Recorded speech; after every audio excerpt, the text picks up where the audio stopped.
Hello नमस्कार मित्रांनो, माझं नाव आहे हर्ष आणि मी एक पार्ट टाइम यूट्यूबर तुमचं स्वागत आहे. आज होतं 7 तारीख. आज सकाळी उठलो, सकाळी जिमला जायच्या विचार होते. मग क्रिएटिन प्यायलो, त्यानंतर मी खाली गाडी कोल्ड स्टार्ट केली. कोल्ड स्टार्ट होण्याची वाट पाहिलं. त्यानंतर मग मी जिमला गेलो. जिमनंतर डायरेक्ट फळं गेलो, केळी आणि अंडी घेऊन आलो, ते खाल्लं. त्यानंतर मग आराम केल्यानंतर दुपारी आशिषसोबत MKDला गेलो. त्याचं काही काम होतं. त्यानंतर काम झाल्यानंतर आम्ही आलो. काय भारी वाटते आपली गाडी बघा दूरून. त्यानंतर संध्याकाळी गेलो यशकडे. याची गाडी स्टार्ट होत नव्हती. आम्ही त्याला थोडं धक्का दिले आणि त्यानंतर आम्ही गेलो. टोकर झालेला वातावरण भारी होतं. थोडे शॉर्ट्स बघा तुम्ही, काय भारी वातावरण होतं, अतिशय सुंदर प्रकारे.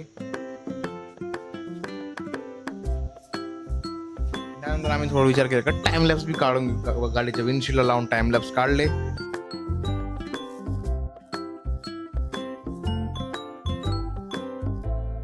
त्यानंतर आम्ही निघून गेलो रिलायन्सला काबर गेलो होतो शेखरसाठी. ते बघा आशिषची मस्ती जिथे चालूच असते, त्याला काय सांगायचे कमेंटमध्ये तुम्ही नक्की सांगावे.